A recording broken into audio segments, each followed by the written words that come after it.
investing in biodiversity is such an interesting topic to me because it does kind of go a layer down from these broad discussions that we've been having. And I think it kind of marries these two worlds. You know, I was the kind of kid that went down to my childhood basement and pored over National Geographic's 30-year-old issues.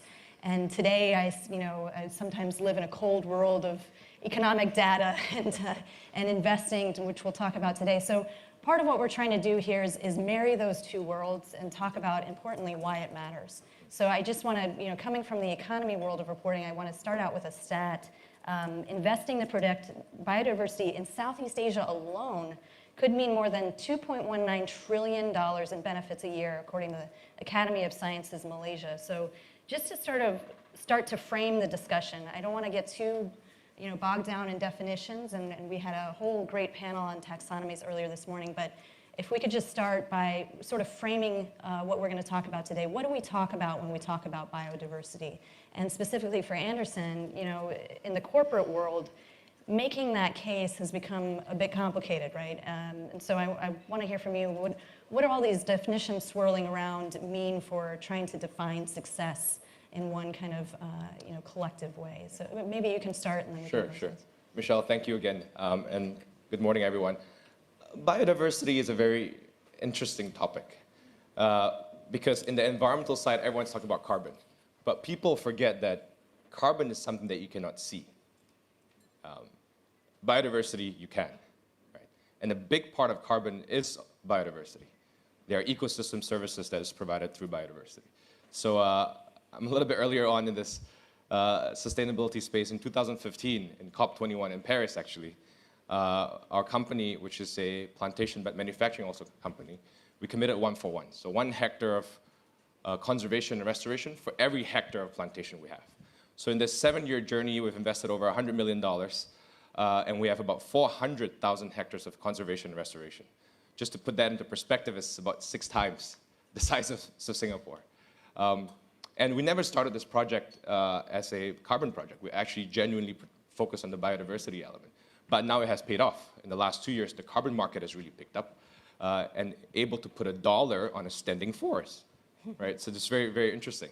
And it went through a verified carbon unit audit with Verra standards. And last year, it was actually issued in the Verra online platform. It's the largest carbon project in the world right now. 350 million tons of avoided emissions and about 6.7 million tons of avoided emissions annually, total 350 million.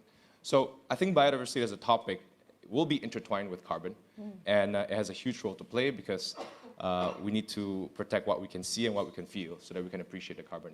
It's easier to kind of conceptualize sometimes than carbon in some ways. Laura and Kelvin, how do you see this conversation framed? Yes, so from the financial industry perspective, he already mentioned that what we get from nature is ecosystem services, right? And those are really underpinning all the support for our economic activities and our life on Earth, essentially. So it's estimated that actually half of global GDP depends on these natural services that we get from biodiversity. And that figure is actually higher here in Asia Pacific.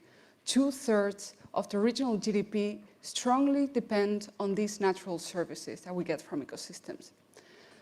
And the challenge that we see is a strong decline on the quality of these ecosystem services and also erosion of the amount of species that we have on Earth. And that's certainly worrisome. And in fact, tomorrow is already Earth Overshoot Day for 2022. That means that from tomorrow onwards, we're indebted to nature. We're using more resources than what nature can actually regenerate within a year. So that's very fundamental also for the financial industry to understand that we need to take into account the actual value of nature and integrate that in the way that we value the investee companies that we want to include in our portfolios and also in the way that we allocate capital. Hey, Kelvin? Yeah, that's a great summary. Not too much to add. I would say maybe 2 things. One is that a graphic maybe helps. If you imagine a wedding cake where the economy wholly exists within society and society wholly exists within the biosphere. Right? This is a UN graph. That really shows, we're really dependent on biodiversity for our survival. So it's not just nice to have. And then the second thing is, if you were to sum up the crisis in a sentence, it is that for too long, we collectively have put a zero price on nature, despite the positive ecosystem services. Sometimes even a negative price. We've subsidized the destruction of nature. And so that has to stop. Yeah, well, no, I appreciate the examples especially, and also kind of your framing of the dependence that we have, and also in economic terms. So we'll move kind of into the investing bit, but I do want to kind of branch off from this just a little for 1 second on the links to climate change. I mean, we talk about biodiversity and climate change having some sort of relationship here. I want to particularly ask about this because we heard recently Singapore Ambassador at Large, Tommy Koh, talking about how, you know, because we're missing the program on biodiversity, we're not able to do as much as we should on climate change. What are your thoughts on that? I mean, how do you kind of link these two broad issues? Well, I think you cannot solve one without taking the other into account, essentially. So climate change is one of the main drivers of biodiversity loss. And at the same time, nature is really our greatest ally to combat climate change. So it's estimated that 30% of the climate mitigation potential will come from nature globally. Just to give you an example, since pre-industrial levels, half of all the carbon that we emitted into the atmosphere has been captured by natural sinks like forests, oceans, and other ecosystems. So it's really important to understand that we need to actively work to protect ecosystems, to regenerate those that have been degraded, and also allocate capital in a way that we are supporting those companies that are working towards that end goal. Yeah, I think the key question here really is, what are the solutions which can simultaneously address both crises together? And the answer, in short, is nature-based climate solutions. You know, the protection and restoration of important natural habitats, but also the management of working agricultural lands, where we get to work with nature rather than against nature. Maybe two things I'll highlight. One is that in terms of climate finance, only 2% so far goes to nature-based solutions. So that's very low, and we need that to increase. And that's because of we need a more enabling environment. We also need better science, better understanding. For example, in seagrass now, we're using biomass as a proxy for how much carbon is sequestered, but that's actually not true. A better indicator is chlorophyll, because if the seagrass is brown, it might be emitting carbon. So understanding the science better is very important, and so that's what we're working on. But last point is it's already a lot better than a decade or two ago, where conservation was entirely a philanthropic endeavor. But now we have financially sustainable models where we can start conservation, and so it's changing in the right direction. 2% is better than zero, right? I want to build on Kevin's point, which is absolutely, mind-boggling. When I was in COP21 in Paris, 2015, I was speaking about biodiversity. There was literally 30 people, all practitioners, not a single finance or from other industries, right? And now, 2022, 7 years later, biodiversity is being spoken in this Bloomberg conference. So that shows the importance of biodiversity. Second, the breakthrough of paying for standing forests. To me, that is a huge breakthrough, because this verified carbon unit concept, which is the voluntary carbon market, allows you to put $1 on carbon that is actually standing. And this is a very, very, very powerful concept, because if you just take a step back, all the corporates in the world right now are committing to net zero emissions, including Singapore. Not zero emissions, but net zero emissions. So what does that really mean? It means that you have to offset. Of course, you have to reduce first and then offset. So this carbon market that is really evolving very quickly, I think is one of the largest breakthrough to actually protecting biodiversity. Of course, then you have to say, how do you ensure that the carbon market has integrity? How do you ensure the carbon market is traceable? And how do you then make sure that the carbon market actually really protects the forest? So I think nature-based climate solutions, actually our company, we're working closely with NUS, Nature-Based Climate Solutions Center with Prof. Koh Lian Ping, the Singapore government as well, to actually build a digital twin. So what we're trying to say is, to track the standing forest right now, it takes auditors to go into the ground and actually spend months to actually check whether the biodiversity is still there. But now using Landsat images, you're able to build a digital twin of the forest online, and you can open up this platform for funders and other investors to actually have access to. So really using technology, building on the carbon market, and at the heart of it is really protecting the forest to stay as what it is at this point in time. So you neatly kind of brought those two worlds together, and I think all three of you have made the strong economic and human case for why we get involved in biodiversity. So I want to talk a little bit more about the investor side. I mean, investors aren't all bleeding heart environmentalists. I mean, what is the case that you make? What is the case that you see for, you know, the bottom line for investing in biodiversity, helping financial portfolios? What are those channels where you see that most obvious? Maybe Laura, you can start with that. Yeah, so essentially the way that we look at it is that companies are exposed to nature-related risks, and I believe Anderson will be able to sort of elaborate on that later on. But there are two main channels in which they are exposed to these risks. So on one hand, through exposure of physical risks. So basically companies depending on these ecosystem services to be able to operate. So let's think about a palm oil producer.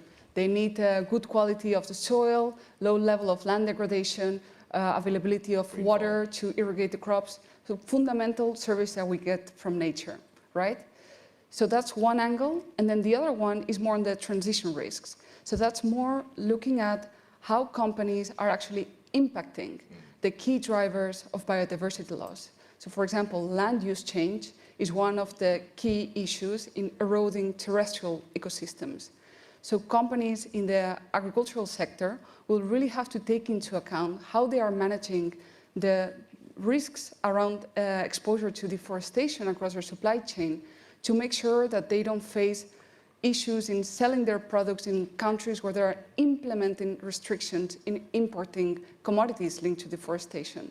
So those are the ways that we look at it. And what we've done at Robeco is actually consolidate an internal biodiversity task force, and we have 2 biodiversity specialists working full-time on this, really trying to outline how can we integrate these nature-related risks in the way that we evaluate companies.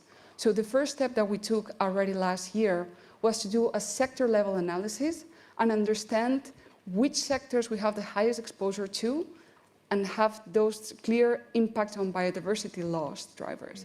And we found out that 30% of our assets under management are actually linked to sectors highly impacting the drivers of biodiversity loss, mainly land use change.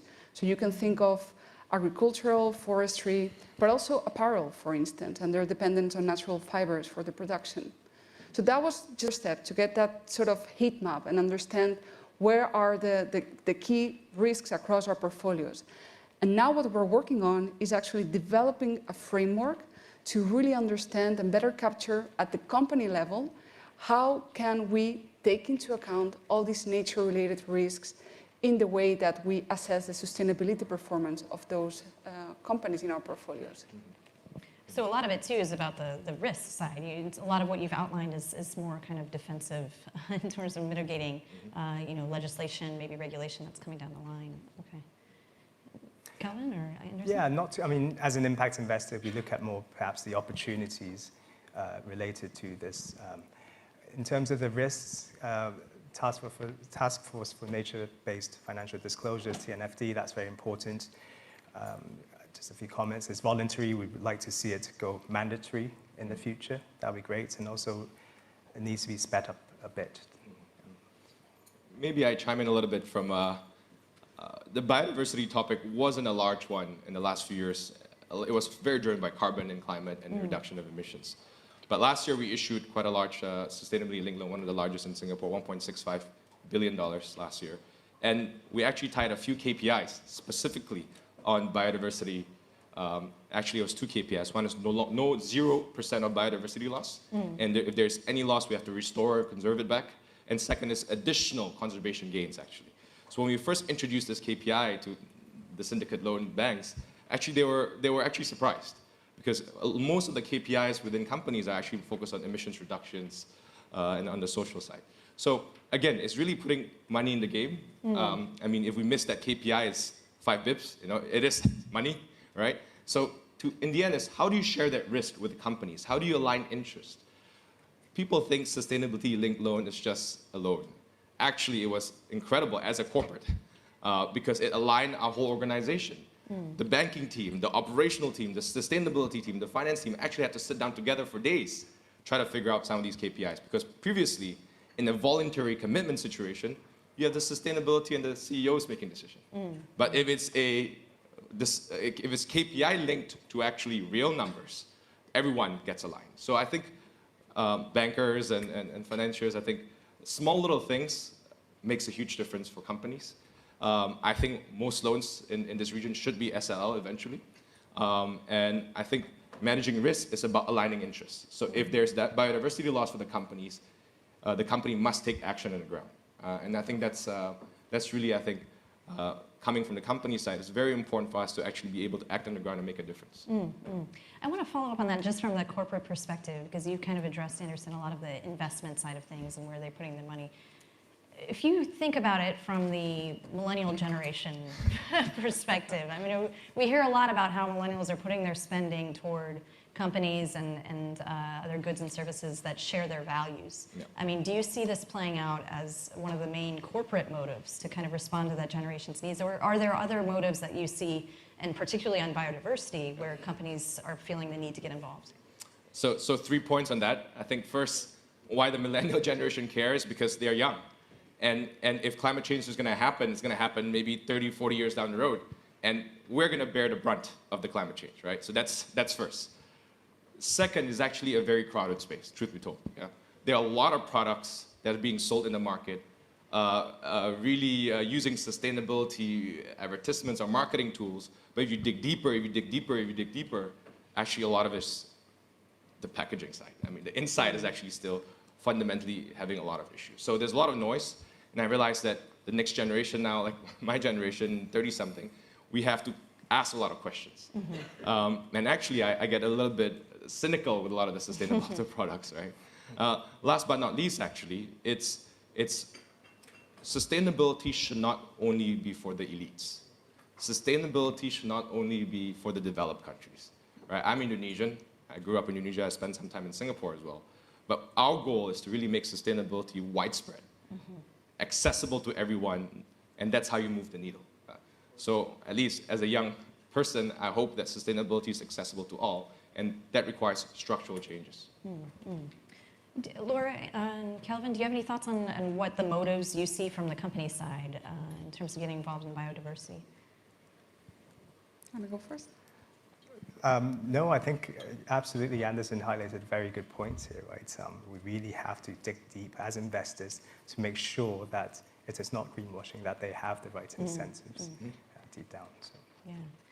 Yeah, and what we've seen through our stewardship work with our investee companies talking about the importance of biodiversity for their bottom line and for their businesses is that they're starting to understand how they are being exposed to these nature-related risks, but to some extent, they don't really see the market push yet happening. So for example, we've been doing quite some engagement with soy producers and soy traders, and they still see that the buyers are not asking for deforestation-free soy yet, not at large volumes.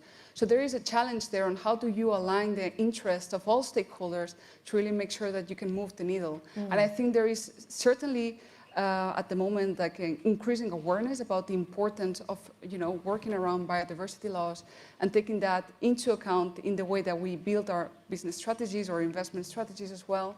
But there is still more work to be done, right? And that's why we're here today, to sort of raise awareness and make sure that, everyone in their different roles from a stakeholder perspective, in public policy, government, companies or investors, they really take their ownership as well on how to solve this issue. Get that holistic approach you're talking about.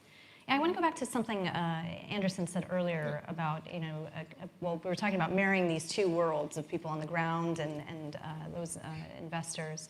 And I want to focus, Kelvin, I mean, we're talking about all these different types of stakeholders. We haven't talked about so much the NGOs, the people on the ground who are living and breathing this, as Anderson said, this is what you can touch and feel is biodiversity.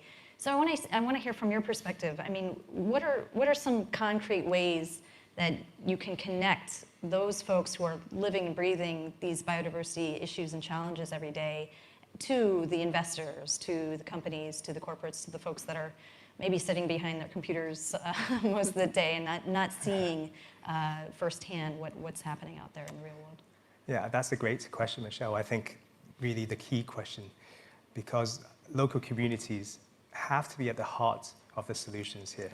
You know, ultimately, we heard from earlier panels, the distinction between E and ESG is all one problem here. Really, it's a big socio-economic problem, right? If we look at indigenous people, they make up 5% of the world's population, but managed land that has more than 80% of the world's biodiversity, right? So they are the stewards of our natural capital, and they're also the ones who suffer the most in ecosystem collapse. So at the moment, quite a few communities are trapped in a negative spiral where poverty or desperation leads to environmental loss, overfishing, illegal logging, which leads to more poverty. And so how do we help stop that spiral is the question. And this is where, you know, Anderson talked a lot about carbon. This is a big angle, carbon markets. And the second thing is regenerative models. So first on carbon, it's very important that besides the usual, you know, conditions of additionality, permanence, no leakage, that local communities benefit the most from carbon projects, more than 50%, we think. And also that they're involved in the decision-making right from the onset, from the pre-development phase, that they have sufficient management rights, property rights. Many studies, you know, decades of conservation work have proven that this is not only the most equitable way, but also the most efficient way to do conservation, right?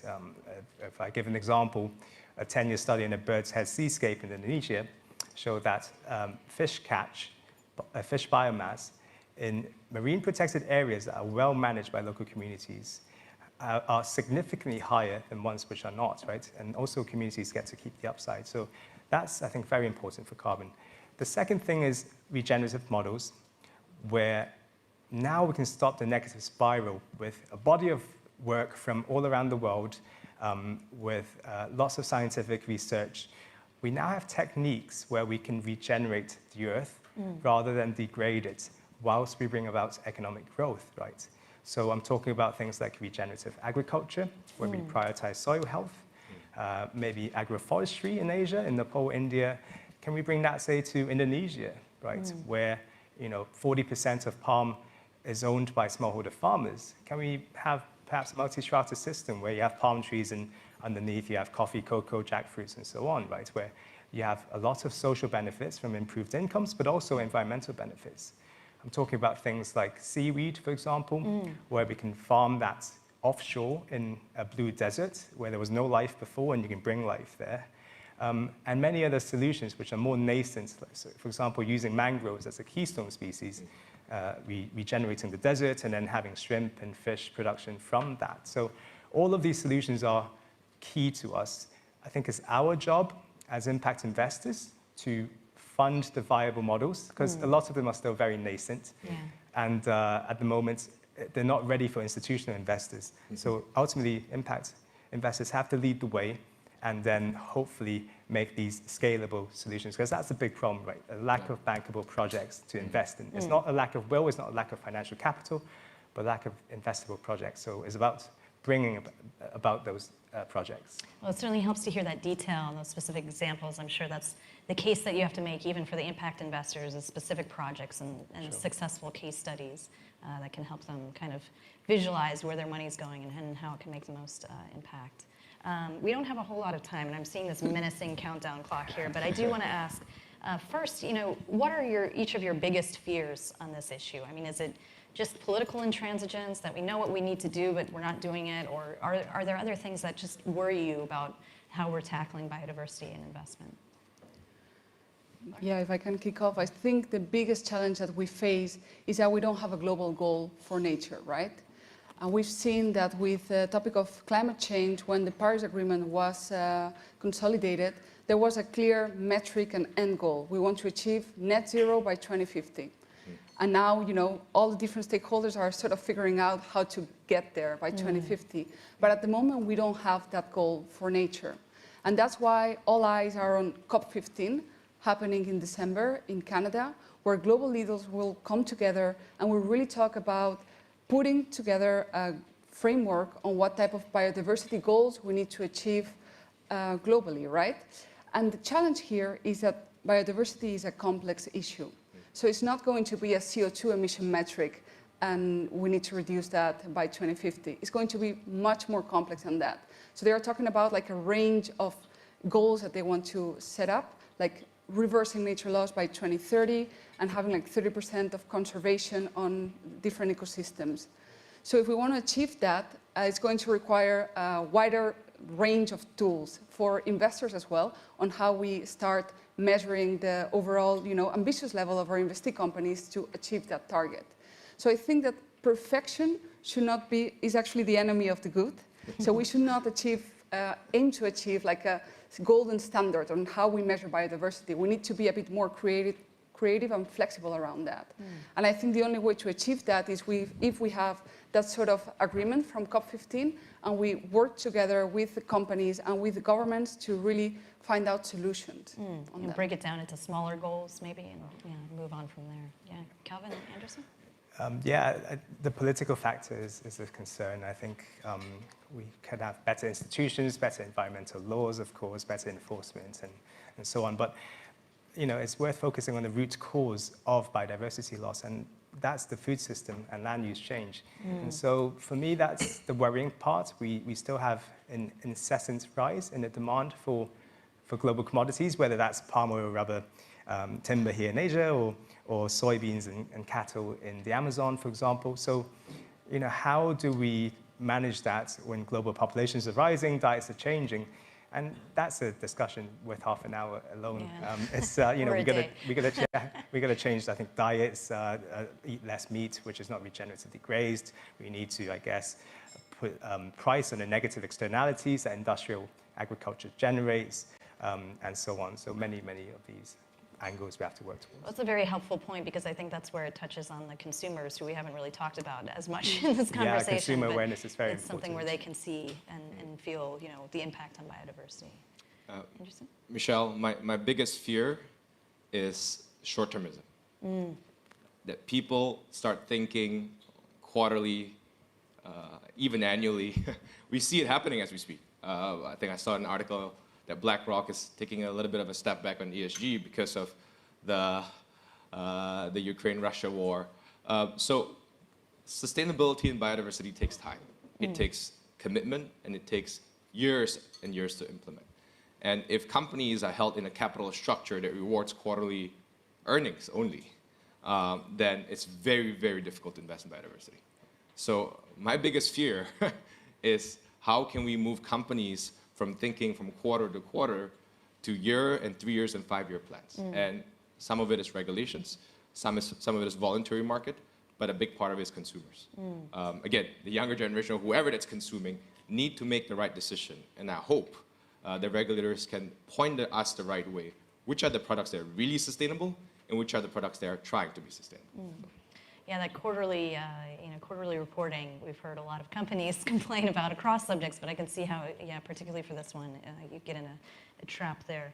I want to end, we just have a minute or so to go. I want to end on a high note. So instead of now your biggest fear, can you tell us what reasons for hope do you have? And maybe, if you can point to a specific project or a specific geography that kind of gives you a little bit more of a lighthearted outlook on how things will go on this issue. Yeah, for me, I think it's really what I talked about before, that now we have a financially sustainable way of doing conservation, of protecting nature, right? So it's the carbon markets, it's regenerative models, right? And also, I think we are getting to a stage, where at the precipice of change here, where society increasingly recognizes that net zero was no longer enough. We have to move towards nature positive. And so that's a very good direction we're heading in. I like that, nature positive. Laura? I was going to mention the same points, but maybe on top of that, what I think is very positive is to see the overall raise on awareness from the investor community on this topic. Especially in the last couple of years, we've seen initiatives like the Finance for Biodiversity Pledge, where more than 100 financial institutions committed to measure the biodiversity footprint of their portfolios. And also now the launch of the Nature Action 100. That's going to be an investor collaborative group really engaging with those companies, 100 companies that have the most negative impact on biodiversity loss. So I think these examples are great to showcase how we can also play a role in sort of trying to find solutions and really nudge our investee companies to implement more sustainable business practices and also, for example, embrace regenerative agriculture as a tool for, those companies in the agricultural sector to mitigate a bit that negative impact on nature. Great. Michelle, can I just say something totally off? What I'm excited about and optimistic is this high fossil fuel price would accelerate transition to renewable energy. Right? I mean, oil price is high, coal price is high. I know Indonesia exports coal as well. And everyone's saying, wow, this whole this high fossil fuel price is going to allow CapEx to invest in. Actually, I believe with high fossil fuel price, it's accelerating the transition to renewable energy. Case in point for our company. We started with 1 megawatt of solar panels. 1 megawatt is about 1 hectare of land in actually one of our rooftops in our factory to reduce our coal consumption. The payback in 2019 when we installed it was 11 years. Right now, at the current fossil fuel price, the payback is 6 years. And we expanded it to 25 megawatt. Just overnight, we make a decision. My point being is, being sustainable makes good business. Another case to invest in biodiversity. Investing in biodiversity generates carbon credits, makes good business.